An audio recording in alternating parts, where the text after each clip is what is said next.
Hello guys. So today we're going to figure out how not to get scammed on the Binance Smart Chain. So the first thing you're going to want to do is find a contract. I don't know where you search for your contracts, but once you find one, click on the ID, and the first thing you're going to want to do when it takes you to BSC scan is you're going to want to first of all check that the contract source code is verified and it is an exact match.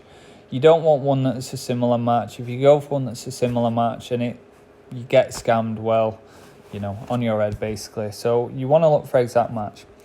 Second thing, you want to click on the little read tab and you want to go down to where it says owner. Now we can see here that line 11, the owner, is a normal wallet address. What we want is for whoever created this contract to renounce ownership of it. And if they had renounced ownership of it, line 11 there, that address would be a 0x0000, all the zeros. So that's what that would look like if they had renounced ownership. The reason that you want them to renounce ownership is because there's nothing stopping the creator of the contract. Let's say they create a billion tokens. They could quite easily go back into the contract and they could generate another trillion tokens, and they could literally go onto the market and they could dump the entire trillion tokens and swipe all the remaining money. So when it came time for you to sell your tokens, there would be no money left because the developers essentially stolen all the money. So you need to make sure they've renounced ownership. And like I say, line 11, that would be a 0x, all the zeros. Okay. So let's just assume that they had renounced ownership on this particular one. The next thing you're going to want to do is you want to click on the contract ID and you want to go to PooCoin and you want to paste the ID in. Okay. And the next thing you're going to want to click on this little info tab here, flick it out, and you're going to want to see who's in control of the liquidity. So where it says Moon Dodge, BNB, LP, BNB Holdings, you're going to want to click, there's version 1 and version 2 there, you're going to want to click on holders on whichever line is holding the liquidity. So here it's version 2, there's only £1 in there.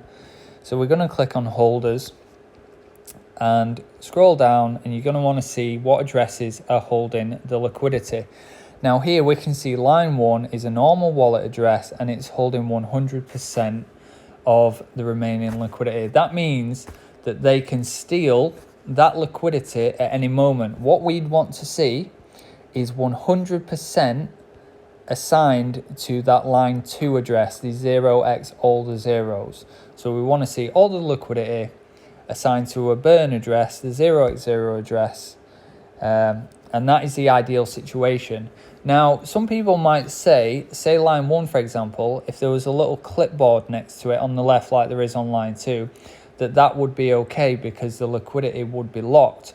But them contracts that are assigned to the wallet addresses, we have no way to determine how long the liquidity is locked for unless the developer provides the proof. So let's say that 100% liquidity on line 1 had a contract next to it and that liquidity was locked. That liquidity could be locked for 2 years, 2 hours or 2 minutes. We have no idea. So I would only ever invest if the liquidity, 100% of it was assigned, or very close to 100%, let's say 98 to 100, was assigned to that address on burn 2, the 0, all the zeros. That would mean the liquidity is essentially being burned. That is what we're wanting. Okay, so let's just say that was the case and the liquidity was burned and it was all safe. The next thing you're going to want to do is go back to PooCoin and you're going to want to click on Moon Dodge contracts, the middle one, in between transactions and holders. We now want to look at the contracts, okay? So we click on that, it takes us back to BS Scan, and we want to click on Token Tracker. So we click on Moon Dodge, and we're going to want to see who's actually holding these tokens. Who are the top holders? So we can see that 50% have been assigned to a burn address, But on line 2, that normal wallet address 0x74AB is holding 45% of the tokens, which he or she can dump on the market at any one time, completely crash the price, steal all the money. We want to see 50% burned essentially, and the rest of the holders, you know, if someone was holding more than 5%, I'd look at that as, you know, a no-go essentially, because 5% in terms of a trillion tokens is a hell of a lot, obviously. Now, let's say the holders looked good and everyone was just holding, you know, 1-2% or whatever. The liquidity was burned, sorry. The ownership had been renounced. So that would all be cool. So the next thing you're going to want to do is go back, get the contract ID again, and we're going to want to just do a final check through BS check. Now, unfortunately, BS check is down today because the Binance BSC scan have basically blocked them from scanning the tokens. They say it's going to be fixed tomorrow. So you would paste the contract ID into here and you would run a check. It's coming up error, obviously.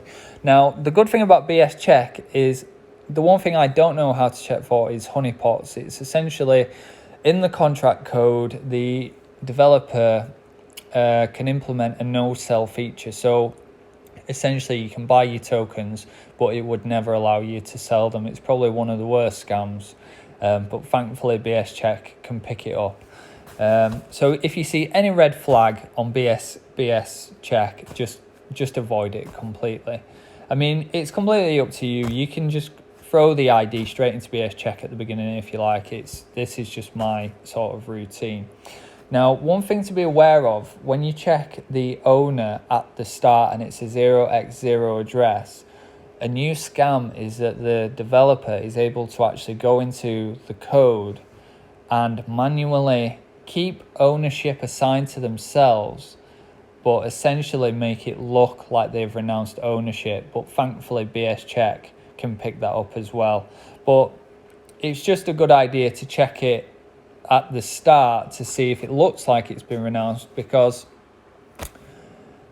it just sort of, some of them are just normal wallet addresses and I just avoid them anyway. So it's just a good idea to check that first. So anyway, I hope this helps. And if we all stop getting scammed, then maybe they'll try and stop scamming us.